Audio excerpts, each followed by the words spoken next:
Good morning, everyone. On behalf of the ISO, I'd like to welcome you to the Interconnection Process Enhancements 5.0 stakeholder meeting to discuss the draft final proposal, which was posted last Monday on October 13th. My name is Yelena Kopolov-Alford, representing ISO Stakeholder Affairs, and I'll be facilitating the web conference today. I am joined by our presenters, Danielle Mills, Principal Infrastructure Policy Development, Bob Emmert, Senior Manager, Interconnection Resources, Ryan Cox, Key Management Specialist, Linda Ray, Lead Interconnection Specialist. And then we have many other folks on the line as well. So before we get started, just a quick reminder, these materials are available on our Interconnection Process Enhancements 5.0 initiative page. You can get to that page by going to kaiso.com, navigating to the Stakeholder Center tab at the top, and selecting Policy Initiatives, and that'll take you to our main initiative landing page. And from that page, you can navigate to this initiative page, and all the documents will be toward the top of that page. And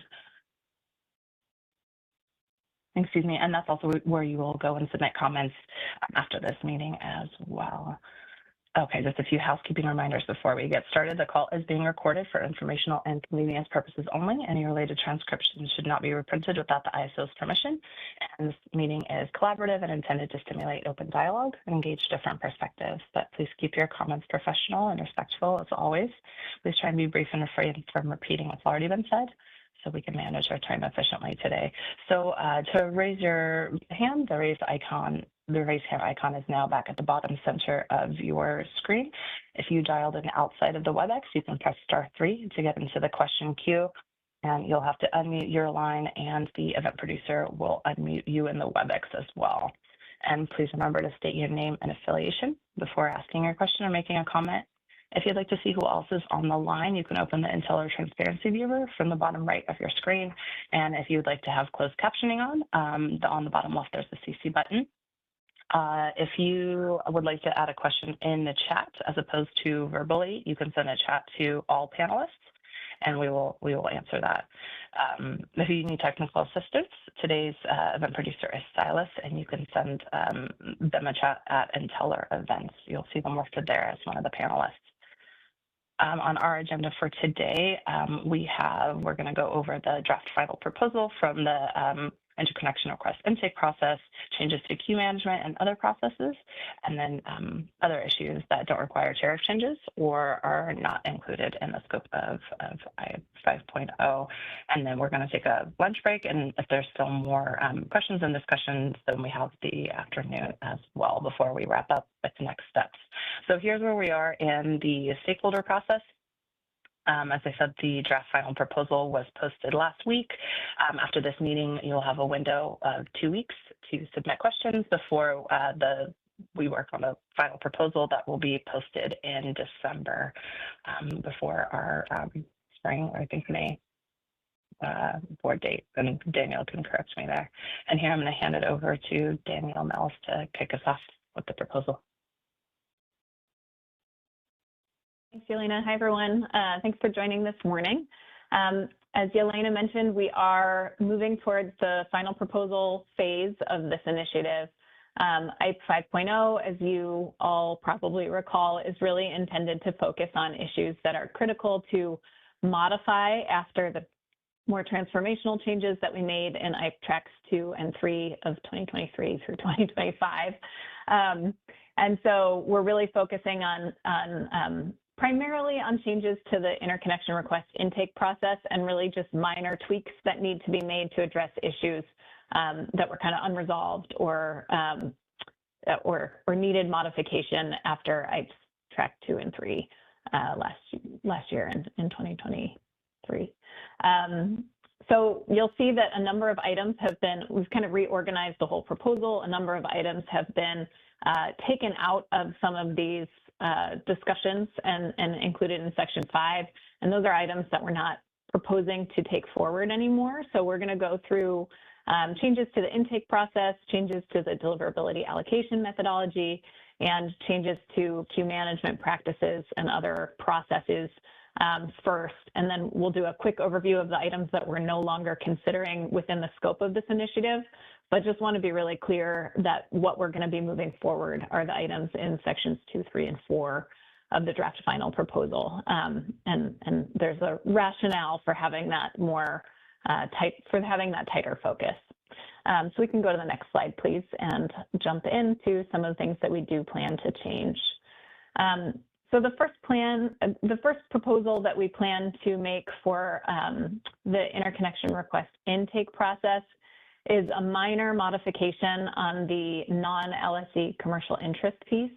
You'll recall that we did give non-LSEs an opportunity to participate in the commercial interest scoring by giving either a 25% or 0 point allocation to individual projects if they had an interest in moving forward with those projects.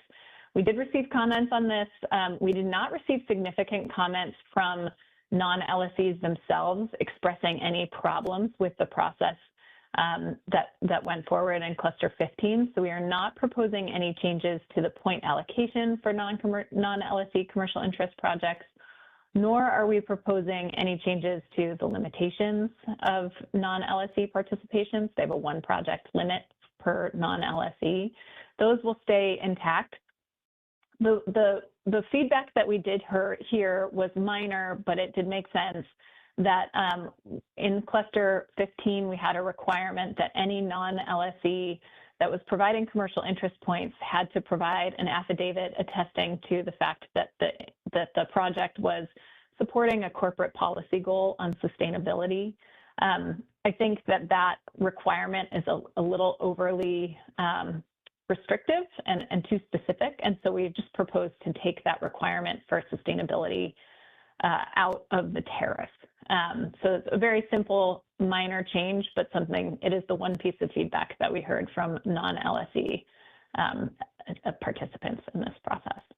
And I see that we have a hand, so we'll take that question from Susan.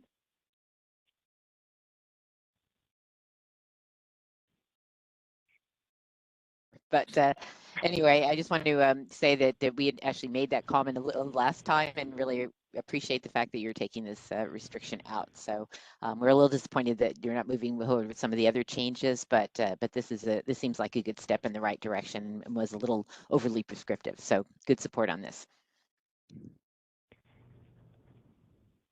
Thanks, Susan. And we actually did do some outreach to some of the non-LSE commercial interest participants, and we heard that they were able to participate in this process. And we also heard confirmation that they do often coordinate with their utility. And so that there is still a pathway for non-LSEs to work with the utility to make sure that a project that they have interest in gets commercial interest points from the utility off-taker as well. So okay, that's good to hear. That's why we didn't make those changes. Yeah. Okay. Thank you so much. Thanks, Susan.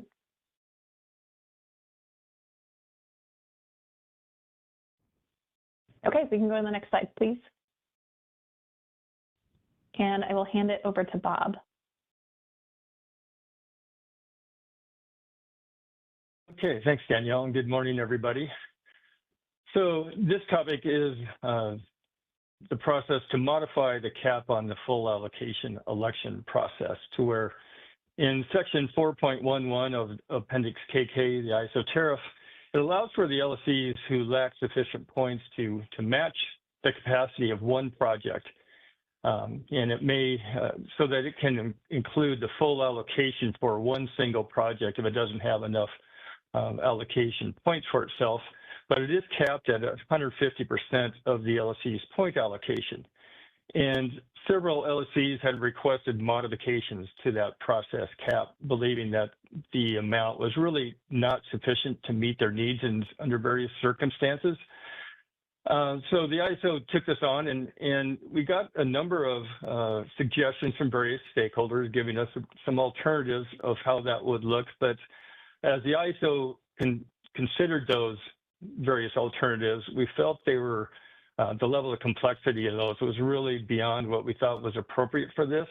And we are proposing a simpler alternative. So the ISO's proposal is for to modify the process for determining the LSE cap for a full allocation election and to be based on the lesser of 50% of the LSE's forecasted RA load share, which we received from the CEC every year. It's called their coincident peak demand and load ratio share forecast. Or the other item of the lesser of those two is 500 megawatts. And the idea here is that if an LSE can procure up to 50% of its RA load share, that gives enough capability to replace any large generator that may be retiring that's meeting a significant share of that LSE's load requirements. But we also have another cap to where it can't exceed 500, so that large LSEs can't, put in a project that may be, inappropriate large, say a 3,000 megawatt project that actually would then eat up all of the available TPD in that zone, not allowing other projects in. So we think this is a good compromise and should meet the needs of those smaller LSEs that we're really looking for this change. So with that, let's open it up for questions. Let's go to Susan Schneider. Hi, Susan Schneider, Phoenix Consulting. I was a little confused about this because it seemed like the amount of points they get to allocate is based on 100% of their load share, I thought. And this seems to say that limit it to 50% of their load share. And am I looking at percentages of different things, or what are we, how is this better for them? Well, kind of the circumstance that could play out is we look at their load share based on 100% of their load, but then it gets prorated based on the amount of TPD that's actually available for that particular cluster. And if the amount of TPD that's available is not a great amount, their actual points that they get to allocate could be significantly less than what they may need in a circumstance where they have a large retirement. So you have to remember, it's based on the available LSE is the final number that we allocate out. And we allocate out to the LSEs only 50% of the total amount that's available. Okay, so is the 50% number considered to be you were trying to get a megawatt number? I guess it might be helpful to have an example, because so you take 50% of it and then you give them share, but then which they can then use to allocate. But then this is 50% of the RA load share. But so that's not cut down by the 50%, or anyway, it was very confusing. I know you're trying to give them more flexibility, but it wasn't clear that that's what this would do. So is there any way you might be able to maybe in the final proposal include an example, or at least an illustrative example, if you don't want to use any particular LSE example or data, but maybe in reference to where these load shares are found. I mean, it just seemed I couldn't quite figure out if this would be better for them or worse. And I'm assuming you think it's better, but it would be clear if you could just illustrate that. Yeah, just be clear, it is significantly better. Particularly in years where we may not have a lot of available TPD to allocate across all LSEs. So yeah, we can put in an example. Okay, really appreciate that. Thank you so much. Thanks, Susan. We have a hand from Lisa Dowden. I just wanted to say, Lisa Dowden for Northern California Power Agency. Yes, we support this change and appreciate the CAISO working on this and putting it forward. Thank you.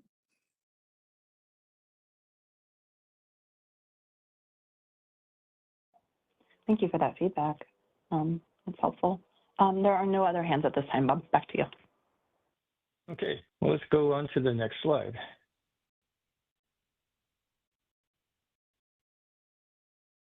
So this item is a carryover from IPE 2023, and it's for the process of incorporating the distribution system interconnection projects into the intake scoring and the 50% study limit process.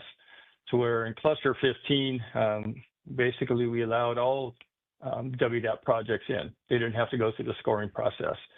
And that was something that we wanted to continue to work on in this IPE initiative in order to have those projects go through the same scoring process as all the ISO interconnection projects do. So The proposal is to require any distributed projects seeking to participate in the ISO markets with deliverability to take part in the cluster deliverability study process.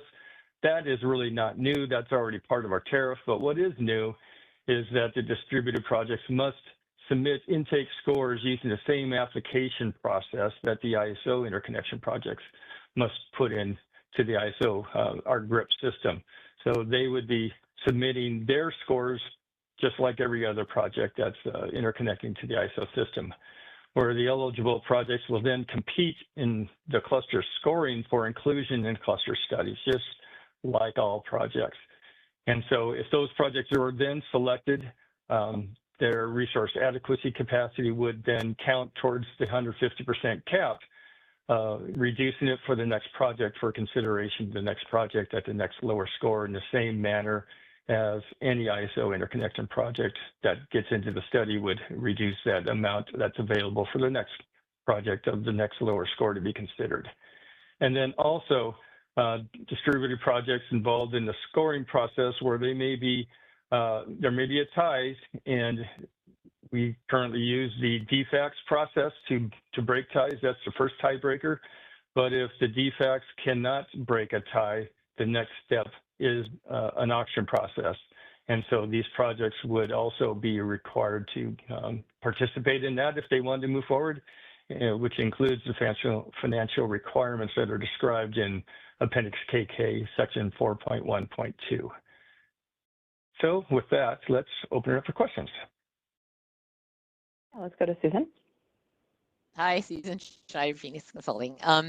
So I had a couple of sort of nuanced questions here. One of them is I noticed that in the Order 2023 tariff filings at the distribution level, PG&E's filing still has an independent study option. The other two do not.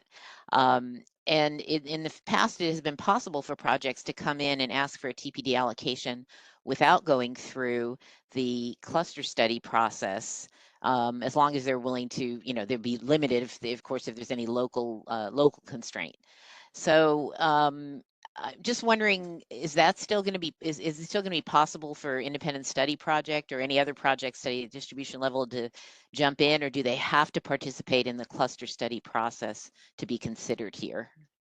Yes, they must participate in the cluster study process. And another component of this is those WDAT tariffs do specify certain projects that can actually seek deliverability and some that cannot. I know, I'm not sure across the board, but I know in some cases, fast track projects are not eligible to seek deliverability. No, they're not eligible, I think, in all of them. Right, so we will rely on the WDAT tariffs to, we'll coordinate with them actually to make sure that all the projects that submit are truly eligible to seek deliverability. But yes, they must go through the study process. Okay, so even if the WDAT tariff is either ambiguous or does not say they have to go through the cluster study process, you will require them to do that if they're eligible. That's correct. Okay, and does any of this affect the deliverability for distributed generation process? The actual PTO study process? No. Well, the deliverability for distributed generation is basically what as I understand it, is that if there's anything left over sort of at the end of the DCISO allocation process, I think it is the actual distribution providers that are able to allocate that amount without having to participate in anything. Is that still going to be available? So you're talking about the DGD, the distributed generation. Yes. Yes. Yeah, I'm sorry. It's called a couple of different things in different places. Yeah. Thank you so much. Yeah, that one. Yeah. So that is a separate process, and these two really don't impact each other. That process has limited amount of deliverability available currently. We really would need the CPUC to basically direct the ISO to increase the amount that they would put in their portfolio for distributed projects to increase the amount of deliverability that would go through that process. But that process is still active, and this will not impact it. Okay. So that process you were cutting out earlier. Same. Yeah. Oh, I'm sorry about that. I don't think anybody else is having a problem, but you cut out a little bit from time to time. Okay. Okay, I apologize. I'll try and figure out what else to do here. The internet a doesn't seem to little be bit. great. Okay, Yeah. but anyway, but it sounds like this process will not change then. No, not at all. Okay, thank you so much. And then there was a comment in the chat from Michael S. Moore that said FT projects are eligible to seek deliverability under SCE's WDAT. They are studied as energy only, but may seek deliverability.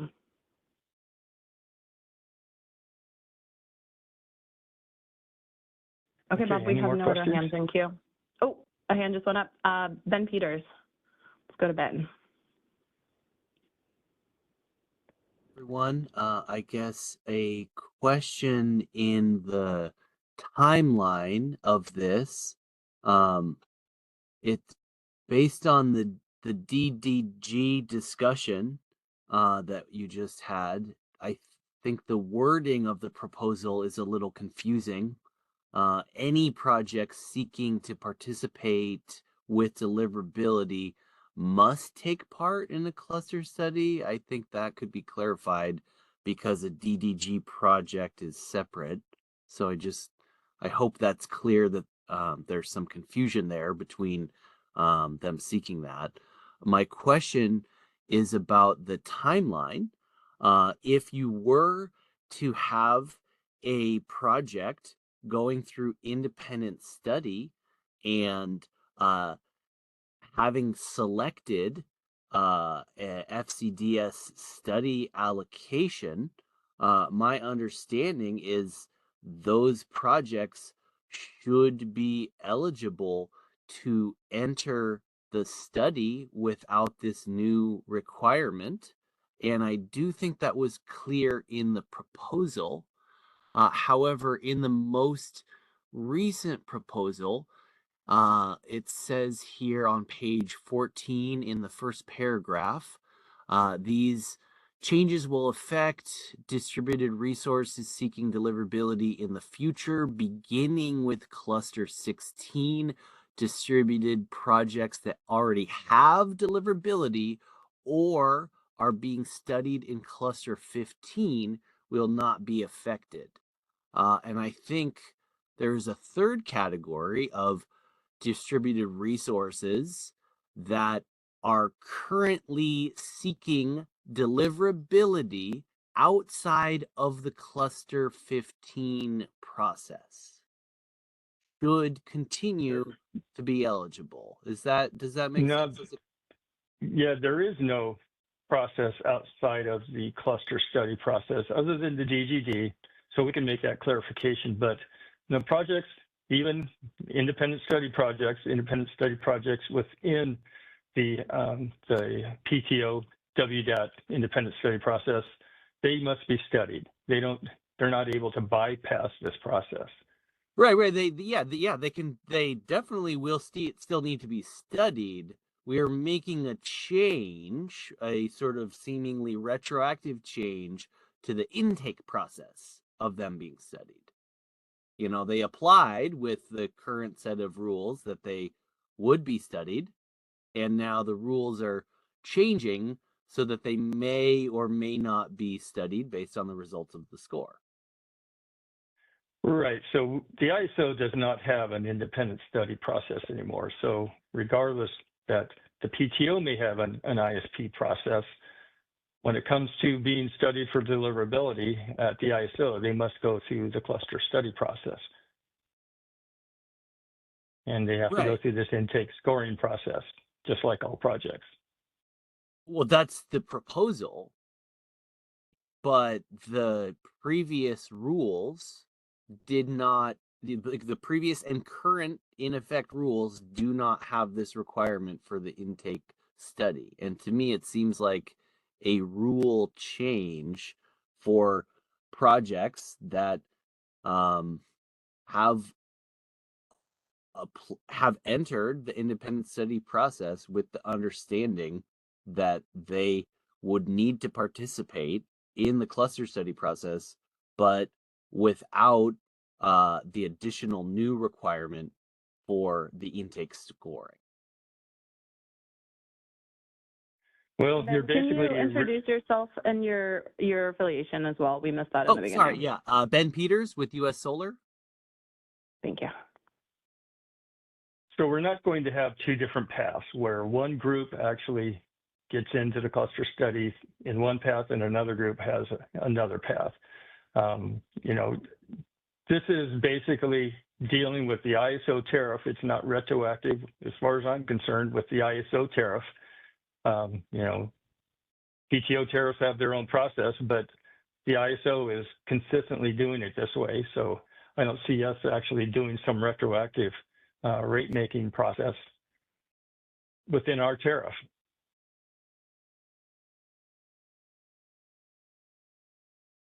Okay, I understand your perspective.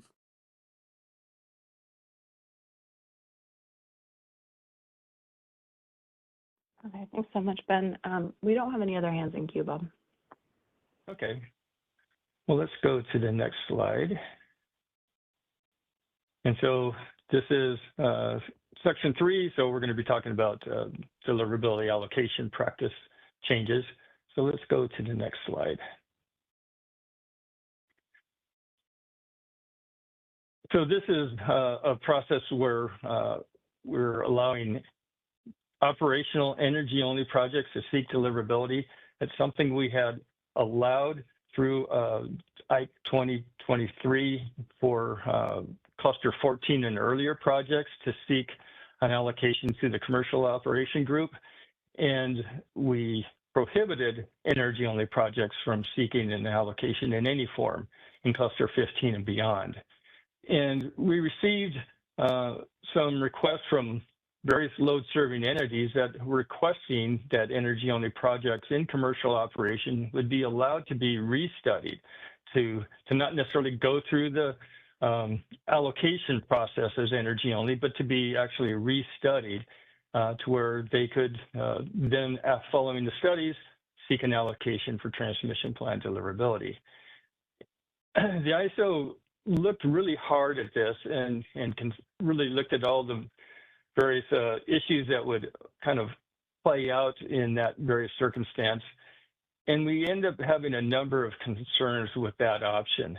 And so we propose a simpler and is actually a quicker opportunity for operating energy-only projects in cluster 15 and beyond to seek TPD. So the proposal is to allow energy-only projects in cluster 15 and later to participate in the commercial operation group to seek TPD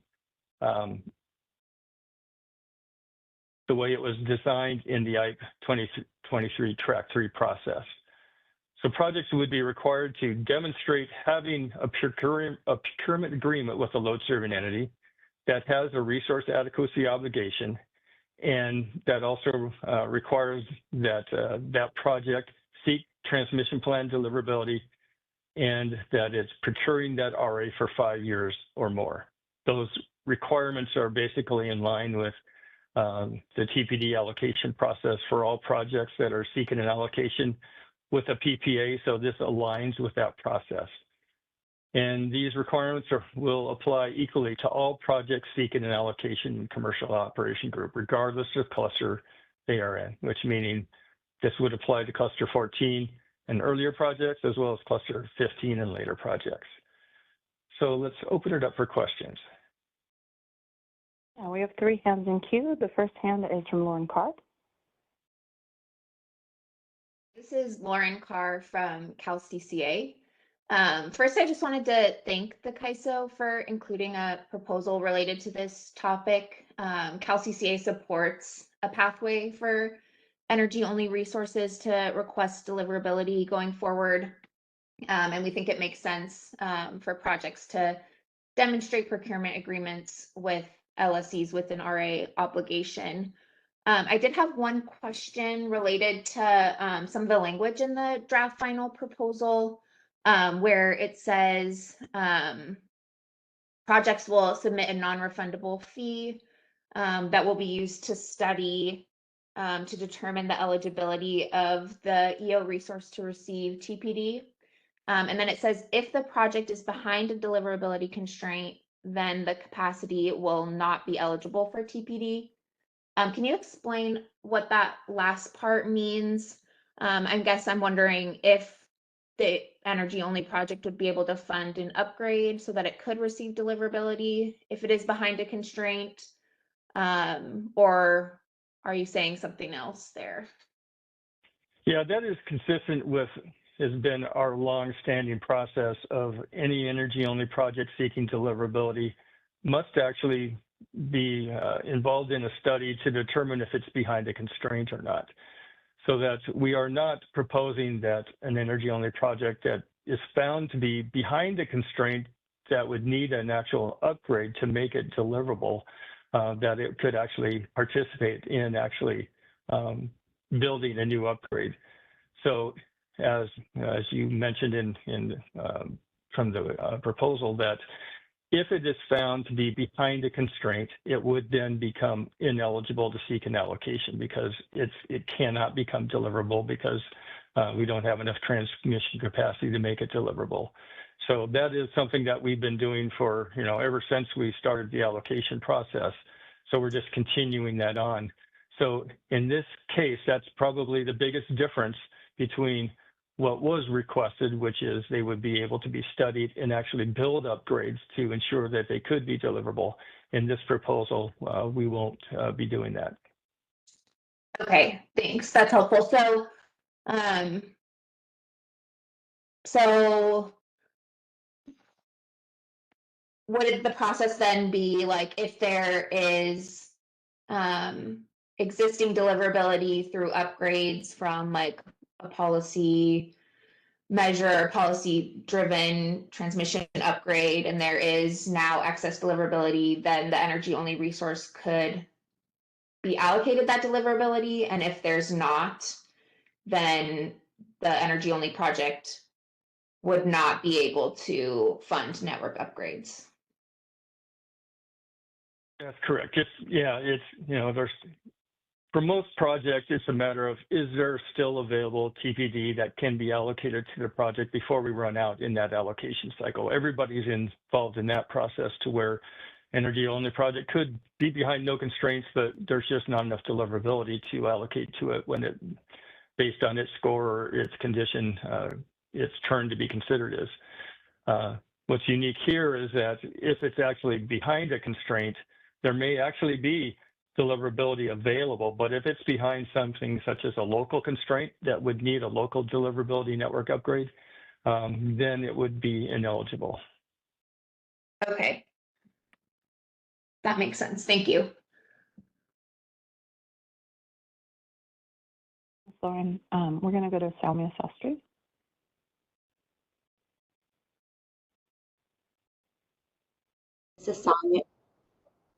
This is Salmia Shastri with PG&E.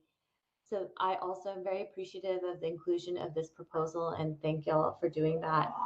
I also had a related question that I didn't see in the proposal. We had previously talked about what happens with facilities that may have contracts but are applied with TPD, and they don't get it after 3 cycles, and they may have, they've signed their LGIA, they may have proceeded with starting with construction activities, and what happens to them if they don't get TPD after 3 cycles.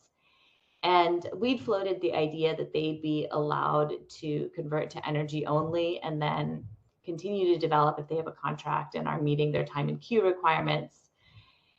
And so not lingering in the queue, but proceeding in our reasonable projects, but then be able to seek this option once they came online. So I don't think I saw that in the proposal, and I was wondering if the CAISO would comment on that aspect. Yeah, we are not including that in this proposal. That would be a significant change of what was determined and approved by the board and actually put in place. Well, I guess we still haven't filed that. We're waiting for the completion of the 2025. Can you put yourself on mute? We hear a lot of background noises. Thank you.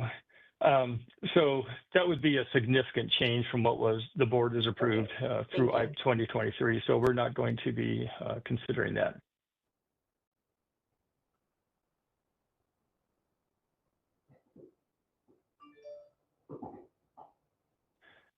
All right, any other questions? Yeah, we have one last hand, Susan Schneider. Hi, Susan Schneider, Phoenix Consulting. I've switched internet, so hopefully I won't be cutting out here. That's better, thank you. Oh, good, good. Okay. I was wondering about the rationale for, the whole idea of allowing the post-COD request for cluster 14 and earlier was not to change the rules on those projects because they had entered the queue and that was the rule that applied to them was that they would still be allowed to do this. But now imposing a PPA requirement on them, there wasn't any discussion about what the rationale for that was for those projects. Or why it wasn't sufficient. I mean, I guess the question is obviously the projects are viable because they've reached COD. So the PPA requirement for to reach, as a viability demonstration is not necessarily justified, at least as far as we're concerned. But what is the rationale for applying an additional requirement for the cluster 14 and earlier projects in this respect? Well, in discussing the proposal, particularly with our legal team, they felt it was really more appropriate to have consistent requirements across the board rather than have separate requirements based on cluster groups. So based on their recommendation, we went ahead and did this. So if you have concerns with that, go ahead and put it into your comments. Yeah, we'll do that because the prior you've had these separate requirements for them all up to now, and then imposing this just it wasn't really discussed, and it seems like a late addition without necessarily justification. So we'll put that in our comments. But thank you for that. Okay, thanks, Susan. Any other questions? No other hands. Okay, let's move on.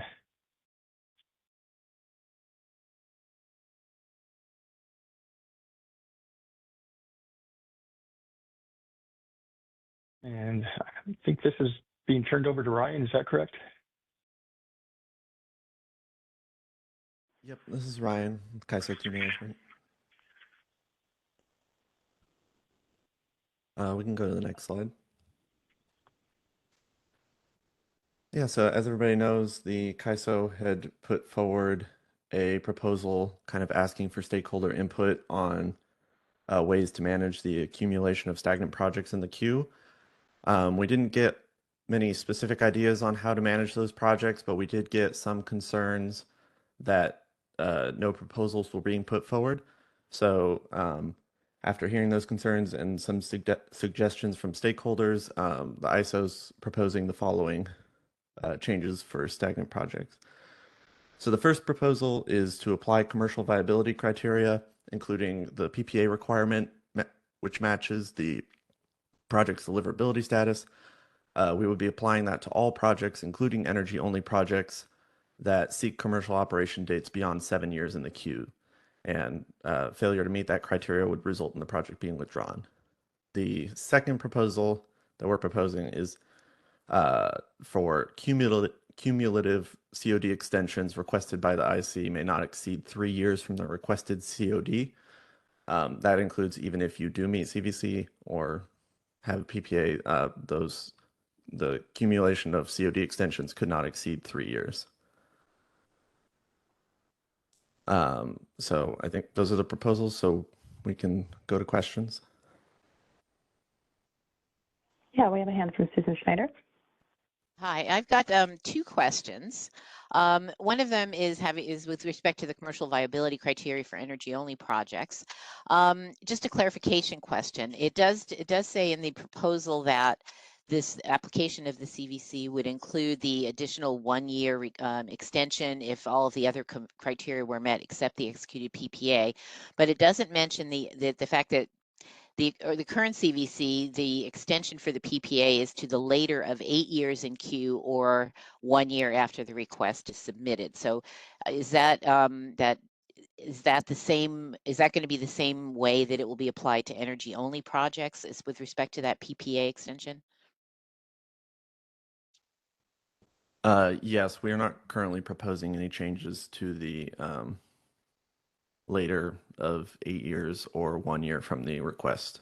Okay, it would be good to clarify that probably in the final.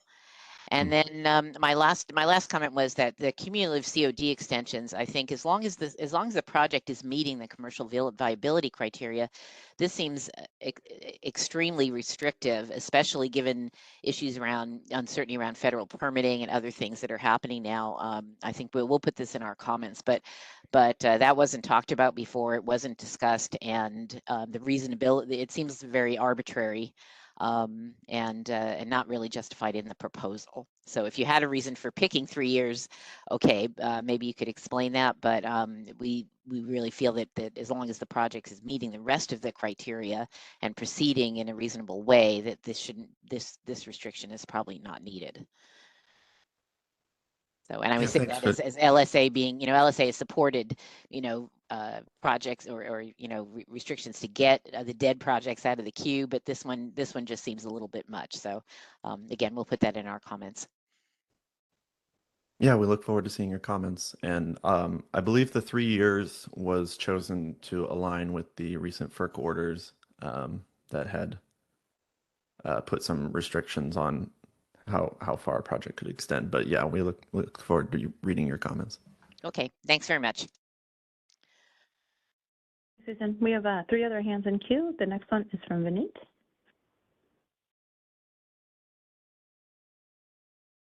From Clearway. In terms of the starting date for applying this 3 years, it seems CAISO is proposing the requested COD by IC. Is that correct?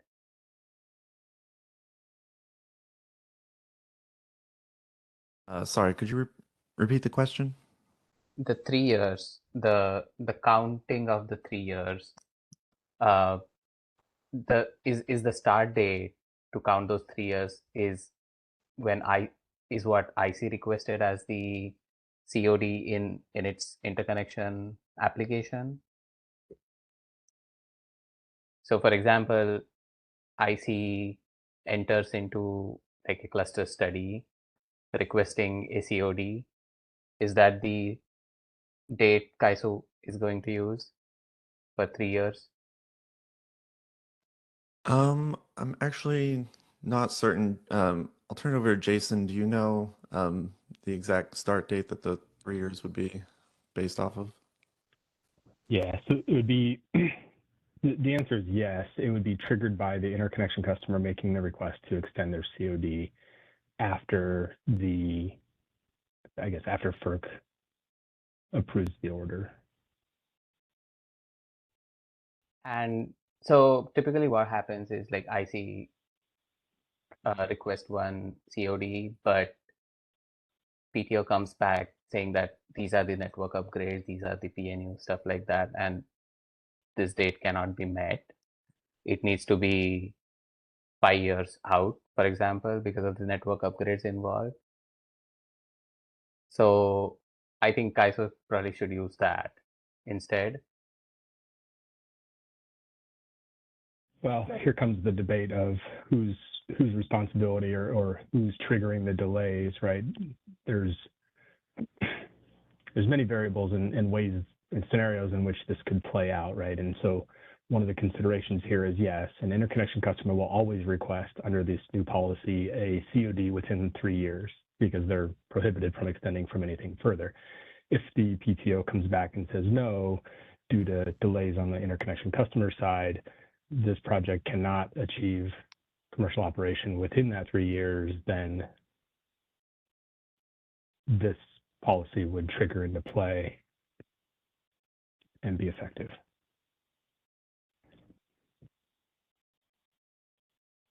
I see. So let's say interconnection customer requests a COD and it's not allowed to request COD beyond 7 years, going into the queue.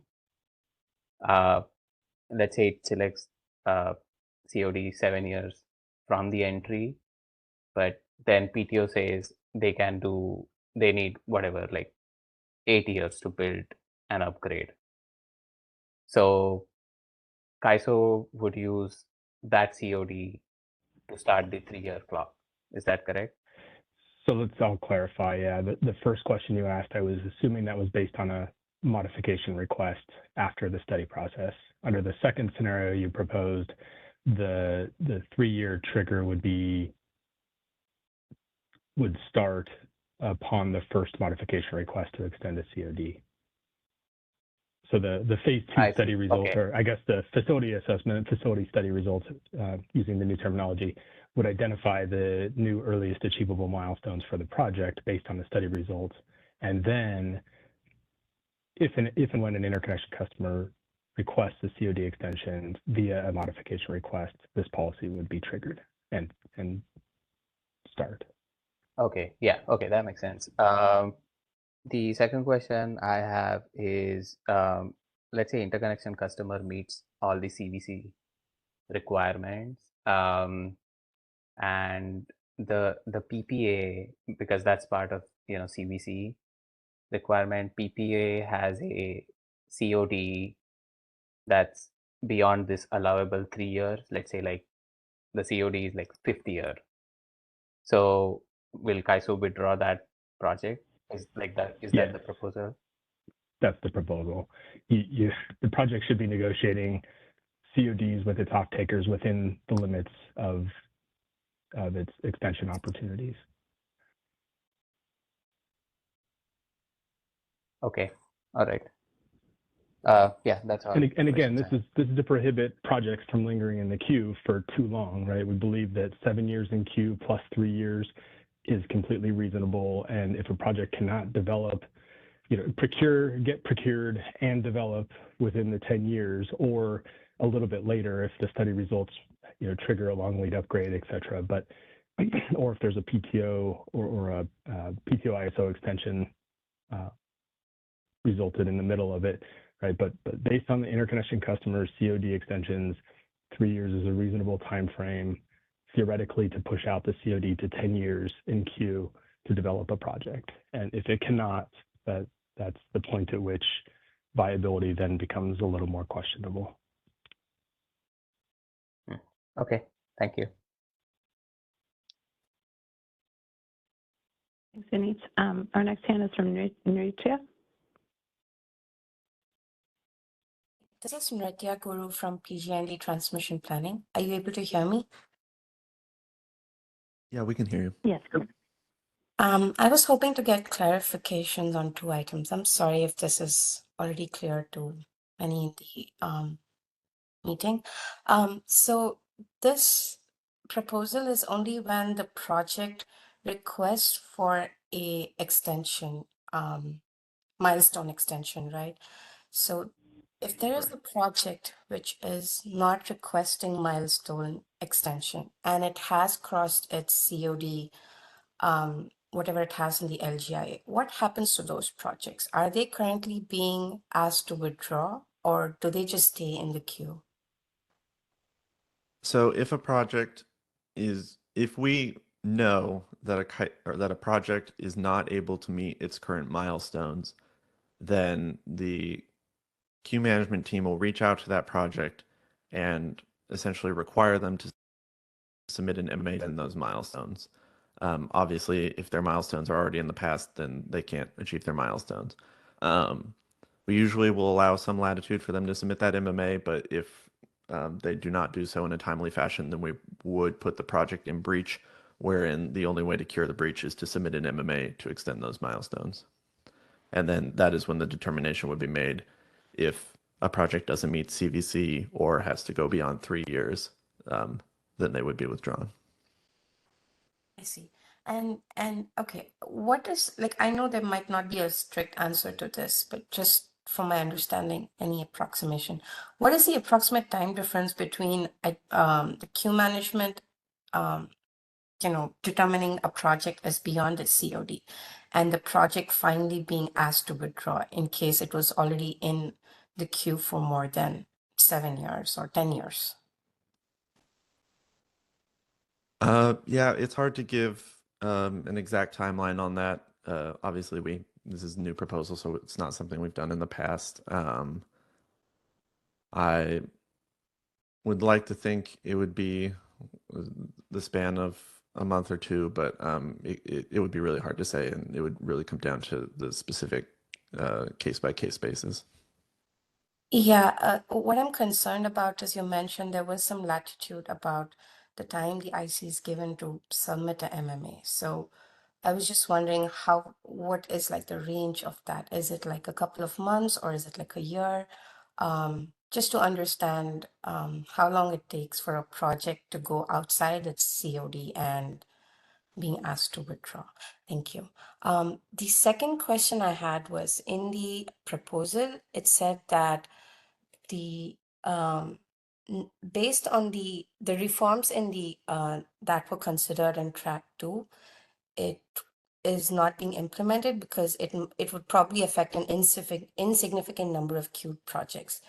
So the projects that were being considered, were they only the ones that had not executed an LGIA, or were they ones which had executed an LGIA and also stayed in the queue for more than 10 years?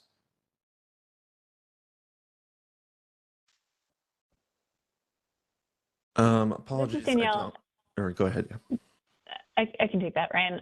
So I think part of the issue was that it would not have affected projects that had a PTO delay. And that was a number of projects. And so it would have rendered those changes less useful or less impactful on the queue. I see. Were there any numbers available as to what percentage that was? Because when I pull up the current queue report and I just go back to like, say, something that has been there in the queue even before 2018, I see almost 15 gigawatt in the queue. And almost all of these projects have executed LGIA. So it's not that they haven't executed it, but maybe it's a case of not proceeding forward after that. And I understand a lot of it could be because of PTO delays. Is it close to 50% or 60%? Like, I guess we were just looking for numbers which we can see why they aren't proceeding forward.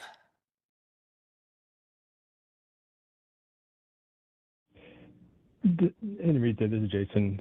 So the volume of projects that the Track 2 proposal would have impacted would have been well over 50% of the projects in the queue.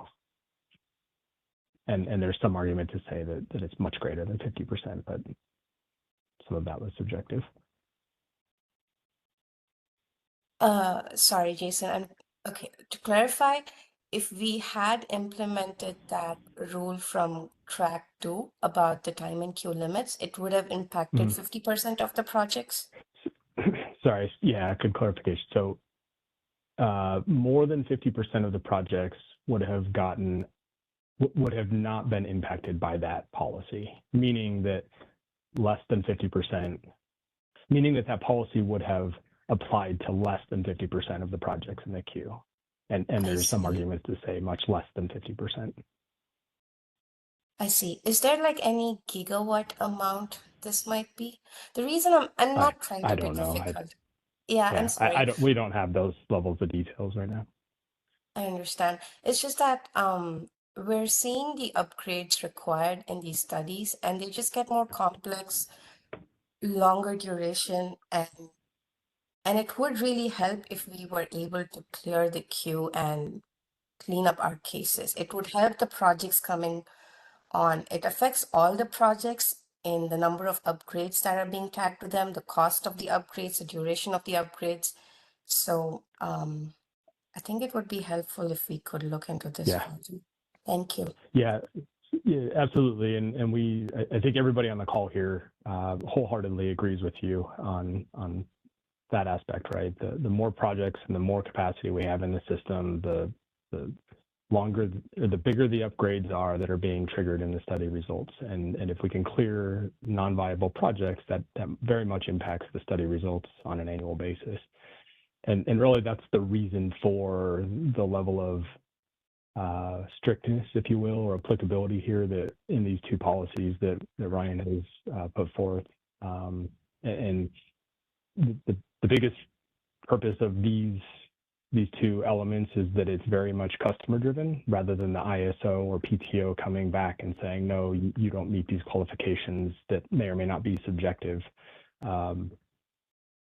It's the customer not being able to meet certain criteria by a certain time, which is forcing themselves out of the queue. So demonstrate that you're viable, that you can be procured, or suffer the consequences.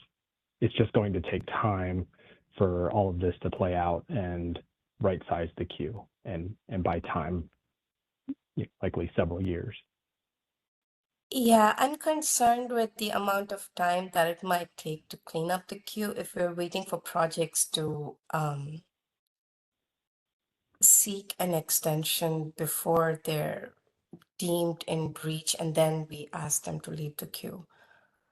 Yep, I don't disagree with you, but we are where we are with the options we have in front of us.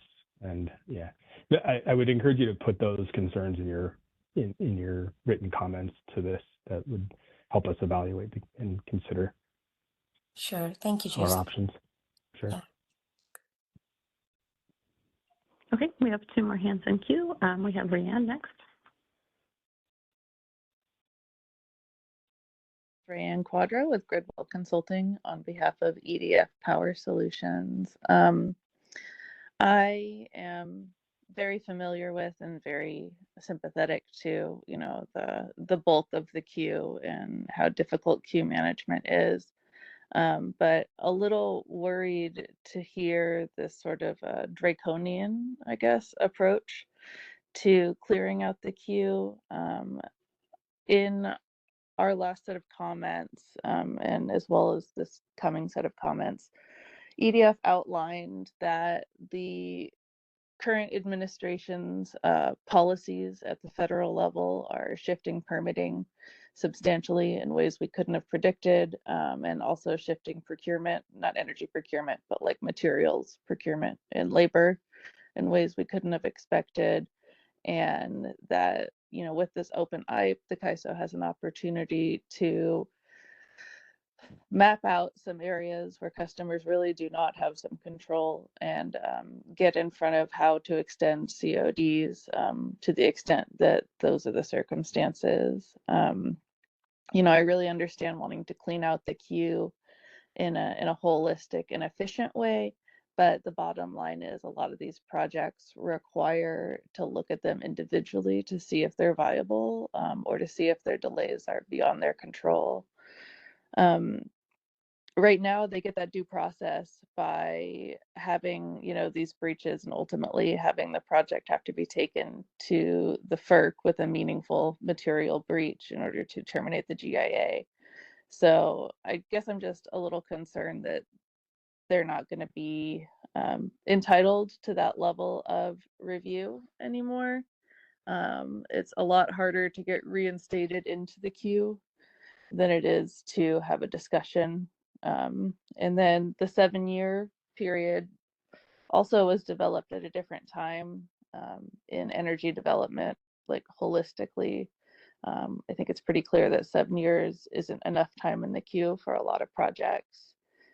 And I hear the logic coming from PG&E here that the reason these upgrades take so long is because we're building a base case that's larger and larger, but we also have energy demands that are larger and larger in order to meet our SB 100 goals. So just because these upgrades are big doesn't mean they're unnecessary. Again, here's where, some nuance and detail would be helpful.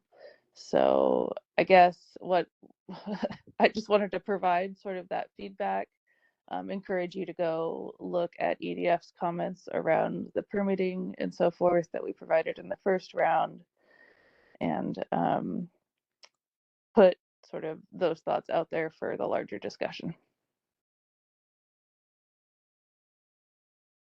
Thanks, Rayanne. Appreciate your feedback. And we look forward to reading your comments. I think we definitely understand that projects are facing new and more challenging situations. But I think, and just to push back a little bit, specifically with energy-only projects, especially now that there will not be future opportunities for these projects to seek deliverability.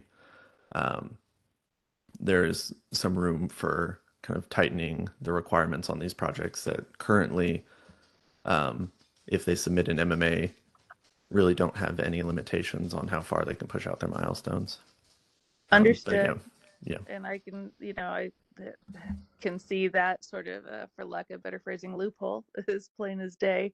But the proposal here isn't just to apply this to energy only projects, right? Here again is the nuance. And also thinking about, the nuance of like factors that are beyond the interconnection customer's control are not necessarily just PTO delays, but sort of these newly emerging policies coming from the government, as it were, that interconnection customers don't have influence all over. And then I'm sorry to continue to, maybe overtake my time here, but there is an issue that the CAISO sort of declined to look at in the last IPE, which is to provide deliverability allocations for, more than just 1 year, similar to the new RNU capacity allocation, to provide sort of more stability to these projects that are moving forward, that their interim deliverability will be on more than just a 1 year basis. And there were comments that encouraged the CAISO to approach deliverability in the same way that we're approaching RNUs now, to the extent that there's capacity. And that interim deliverability is making it really hard for otherwise viable projects to be marketable without sort of that additional assurance. So creating a more dynamic environment for marketability would be a nice give in the other direction for these projects from the CAISO. And also sort of looking at precursor network upgrades in that intra-cluster RNU process, and potentially a new deliverability process would also be appreciated. Sort of the more clarity and specificity we could get on that side would improve the marketability of projects already in the queue, which is in everyone's best interest. Understood. Well, please put that in your comments, and we will, again, look forward to reading them. Thank you. Thank you, Ryan. We have a hand from Susan Schneider. Hi, Susan Schneider, Phoenix Consulting. Just a very quick one and specific. You had mentioned about if the executed PPA having to somehow align with the new requested COD, and my understanding is that it does have to support the new requested COD. In other words, it has to be beyond that, so at least the project keeps the PPA. But it seems like there isn't anything in the tariff that says it has to actually be the same, or that if the project could operate without the PPA for a year and then the PPA takes effect, that there is usually, I thought, some flexibility in there. And I just wanted to make sure that the CAISO was sort of continuing what I think has been sort of an informal policy around that. I mean, obviously it shouldn't be 10 years later maybe, but a year or two doesn't mean the project's not viable. Yeah, I think those situations are handled on a case-by-case basis Okay. based on the terms specified in the PPA and the project's specific circumstances. Okay. And then just following up on something Rayanne asked about the COD extensions, the 3 years, you're proposing to apply that to all projects, right? Not just energy only. That was my understanding from reading the proposal. Correct, yes. Okay, I wanted to make sure I got that right. Okay, all right, thanks for those clarifications. Thanks, Susan. Ryan, there's no other hands in queue. All right, I think we can move on to the next topic then.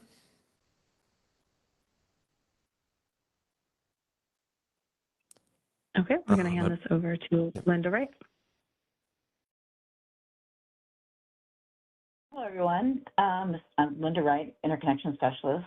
I'm here to speak to the changes being requested to the ISO as an effective system process, which is when a project interconnecting to a neighboring system may affect the ISO.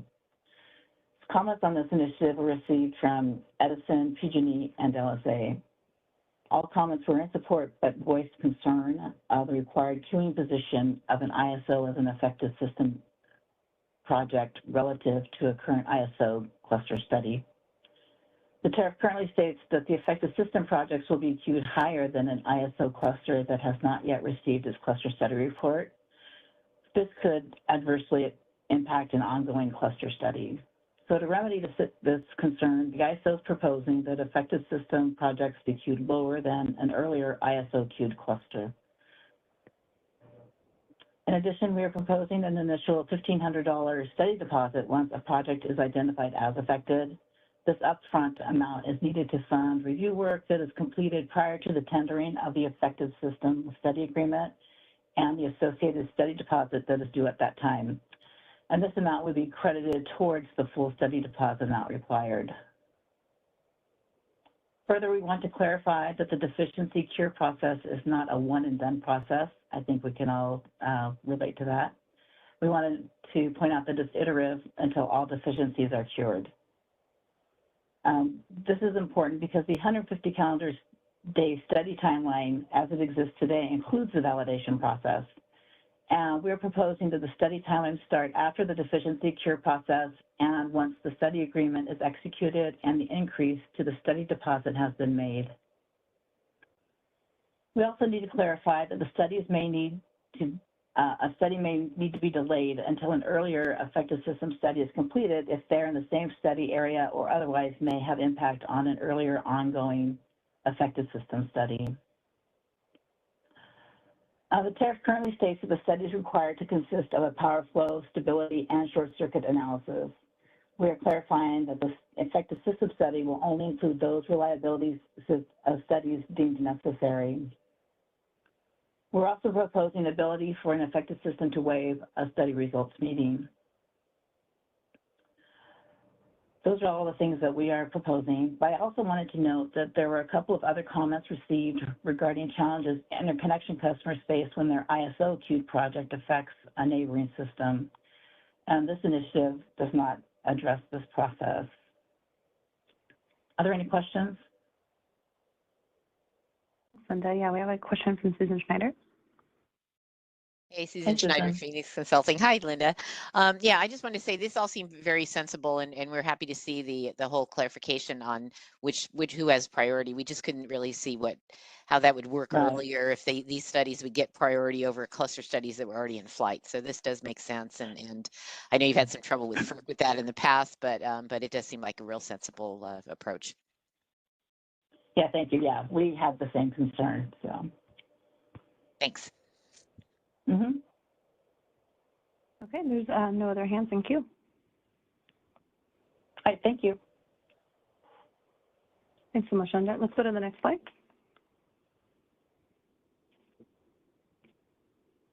Okay, this is back to me.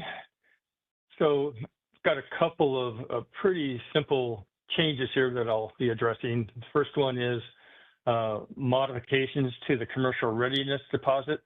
This is changing things to somewhat align the way we did things in Cluster 15. Cluster 15 had some flexibility in how we handled the commercial readiness deposit because it was essentially kind of a transition cluster. But once we get into Cluster 16, the timelines related to providing the commercial readiness deposit are, we really didn't have flexibility to change it to where they'd be due by the close of the cluster window. And so part of the issue there is this is as we all know, I'm sure that putting in a commercial readiness deposit with the PTO in some financial instrument form takes some time and may require a number of iterations and discussions.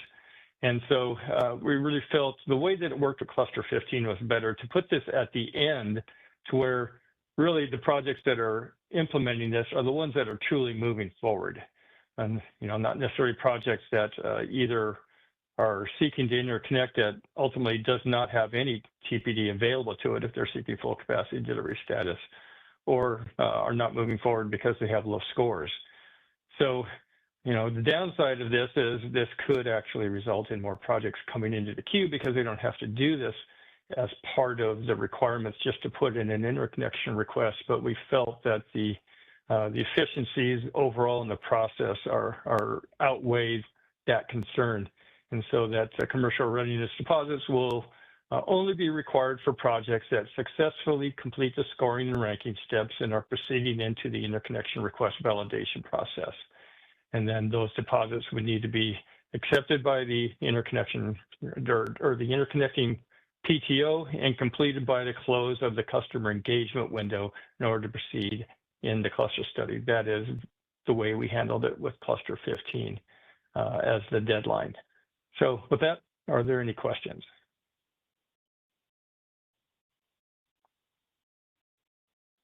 There are no questions in queue. Okay, let's move on to the next slide. The ISO is proposing to discontinue the pre-application process. The pre-application process is only available to project size 20 megawatts and less. And over the years, we have received various levels, some clusters, a substantial level of pre-application requests. And the ISO cannot confirm that a single one of those requests actually resulted in a project going into the interconnection request window of 20 megawatts or less.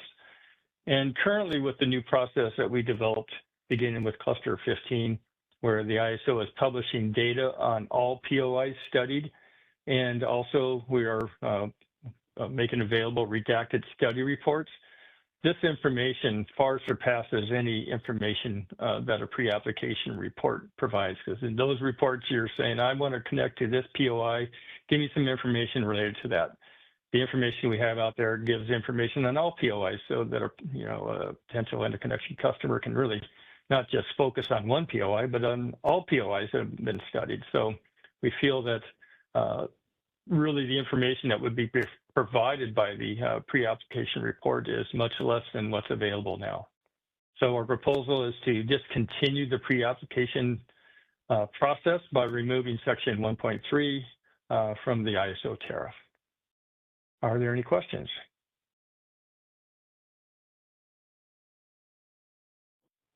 There are no hands in queue.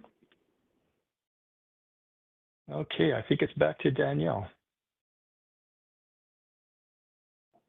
Next slide, please. Okay, thanks everyone. So as you may recall, we wanted to make some changes to the GitUp Executive Dispute Committee. And we started floating some of these changes in the straw proposal, and we are largely sticking to that proposal, but there was a suggestion that in addition to enabling the named vice presidents on the committee to appoint another ISO vice president, we may also consider enabling the named vice presidents on the committee to appoint a direct report of one of those ISO vice presidents. The suggestion, I think, came from LSA, and it was centered around the fact that there may be staff at the ISO who are direct reports of some of these vice presidents who may have more familiarity with the actual interconnection process and issues. So this is something that we are considering moving forward with in the draft final proposal. We are open to stakeholder feedback on this and consideration of whether this is a good additional step or whether we should just continue to move forward with having named vice presidents on the committee.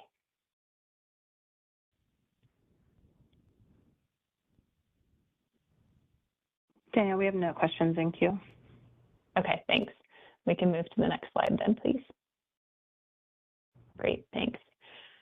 So as I mentioned, there are a number of issues that we are deferring from this initiative, or at least this track of IPE 5.0, because these issues do not require tariff changes, or these issues are not necessary or critical for implementation prior to cluster 16's opening.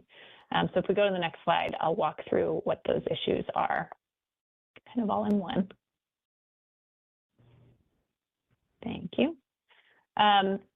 So the first is the issue of the load serving entity commercial interest point allocation process. We did look into the, making sure that we were upholding the integrity and the transparency and fairness of the process, and also coordinating with the Public Utilities Commission and local regulatory authorities on ensuring fair practices within the commercial allocation process in the intake process. We did not hear of any significant concerns, and as we've discussed in Track 2, as well as earlier in IPE 5.0, we don't think it would be appropriate for the ISO to take more of an oversight role in any load serving entity procurement practices, and so therefore we are not proposing any additional changes to the interconnection intake process, and particularly the LSE commercial interest allocation. The second one is the methodology for how we award commercial interest points based on interconnection service capacity. This is an issue that we really considered in both Track 2 of IPE 2023 and in this last several weeks and months based on some stakeholder feedback. We did consider modifying the basis for how to achieve 100 subpoints in the commercial interest scoring process for a mixed fuel resource or partial capacity deliverability resources. We wanted to make sure that whatever we moved forward with was going to be fair and uncomplicated to implement, and not overly complex. And so in some of the options that we considered, we did not find any alternatives that would meet those criteria. We did look at the data from Cluster 15, and there were really only 14 projects that would have been affected by any change in this treatment. And those projects, those are earlier cube projects, clusters 8 through 14, and those projects, were able to still move forward.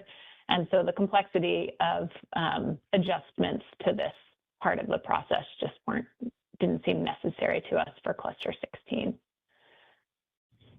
The third item is considering the eligibility of different long lead time resources for system need points and whether to allow long lead time resources to defer their first attempt to seek deliverability. This is also an issue that we looked really closely at, and I think with so much changing in the procurement landscape right now, particularly around long lead time resources, we don't see a need to make any changes.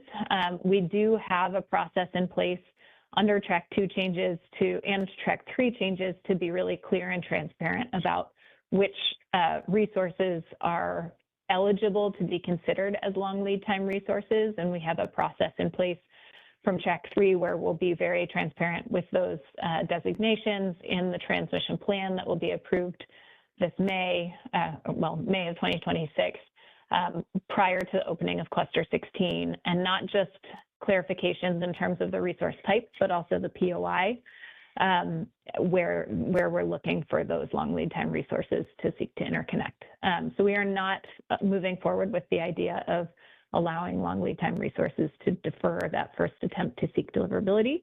Right now, our suggestion is that resources really be strategic about when to enter into the queue, understanding their development timelines and path to procurement and how that might align with our interconnection process.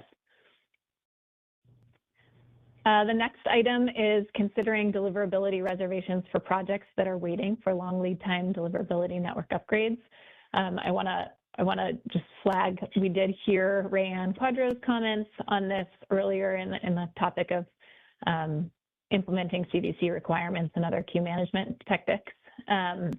This is an issue that I know is really important for stakeholders, and I think we are all struggling with.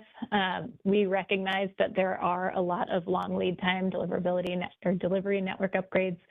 We realize that there are a lot of delays caused by a number of factors, and we are really trying to look at those and be transparent about those through the Transmission Development Forum and other processes, as well as consider them, as we move forward with any additional changes to the interconnection process and making sure that we're ensuring alignment with transmission planning, procurement, and interconnection.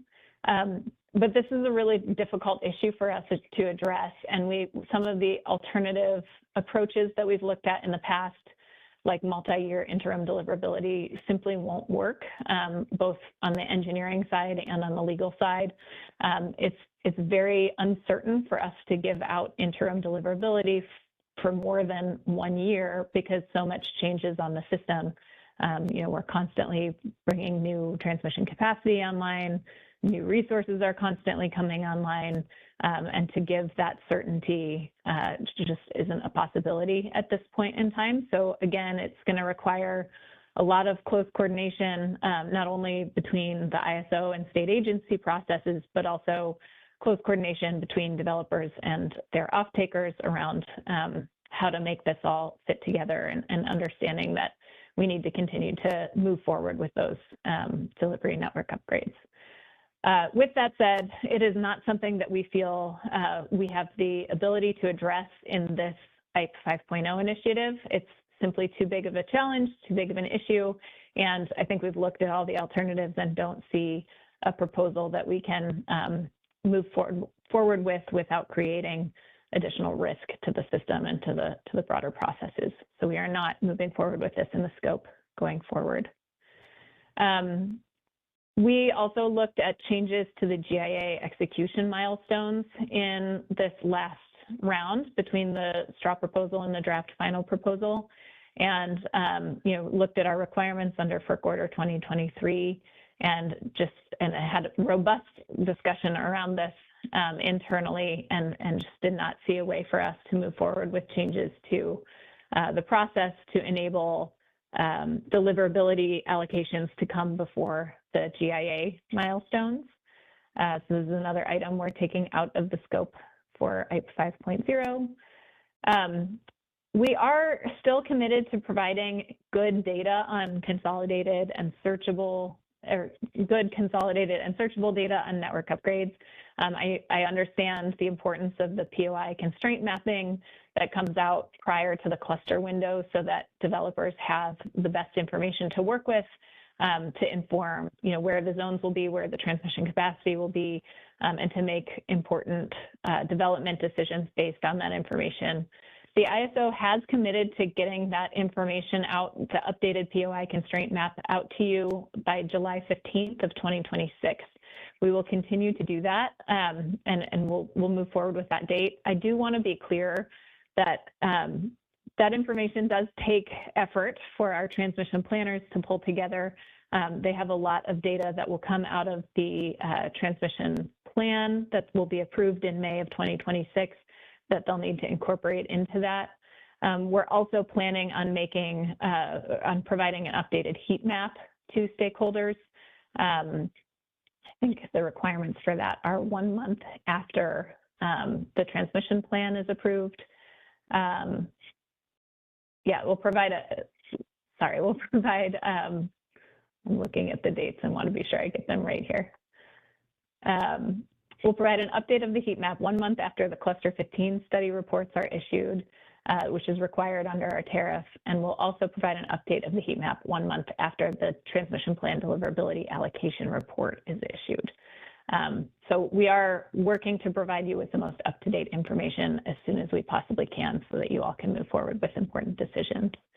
And then finally, we did see a lot of requests to ensure that our process continues to align with any near-term procurement discussions, as well as a recent executive order on accelerating energy development in California for reliability and policy needs.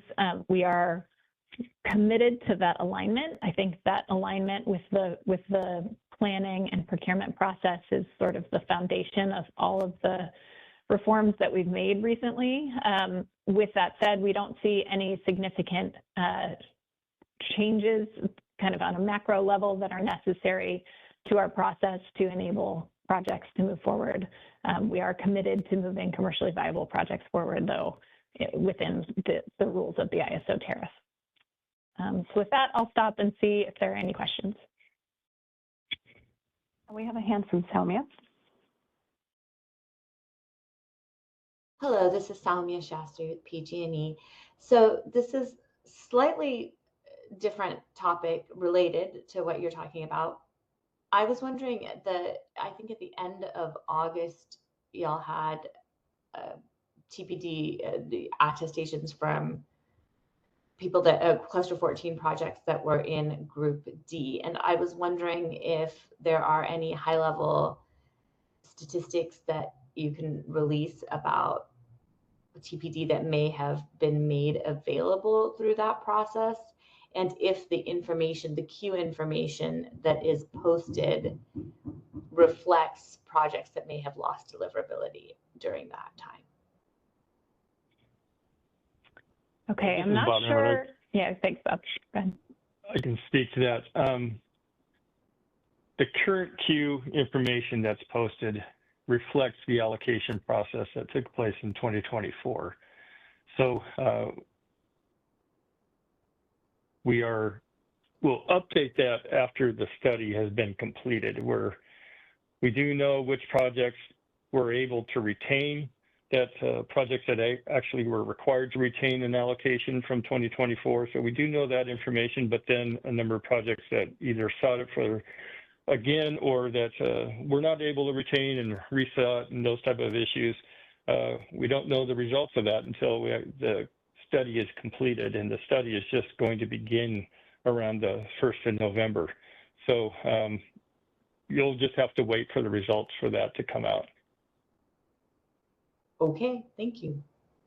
But if if any LSE wants to work with a customer that was in the process of retaining an allocation because you've got a PPA with them or something, they should be able to tell you whether they were able to retain their allocation or not.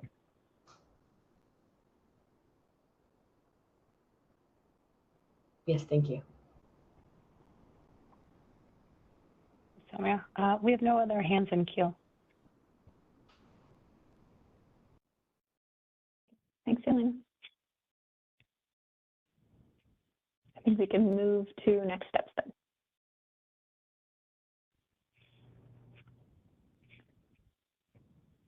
Next slide. Okay, well, appreciate everyone's time this morning. This is October 20th. This is your stakeholder call on the draft final proposal. Comments will be due on November 3rd on the draft final proposal. We're working on getting the comment template posted. It may be posted already. So standard process there. We do plan to release the final proposal on December 22nd and then have a stakeholder call several weeks after that in light of the holidays on the final proposal on January 5th of 2026. Then the comments will be due for that on January 19th of 2026. Also that we can move forward to a Board of Governors meeting with a decision from the Board of Governors on March 5th of 2026. So we are, getting close to the final proposal, getting close to the end of this, at least this track of ICE 5.0. And so do want to just make sure that we're using these comments due on November 3rd to address any final issues. We usually try to minimize new changes being introduced in the final proposal, so you shouldn't see any entirely new concepts introduced to the scope. And we'll really focus on kind of honing in on some of these, some of the feedback that we hear and some of the proposals included in the draft final. Yeah, we have a hand from Megan. Oh, Brian? Okay. Go ahead.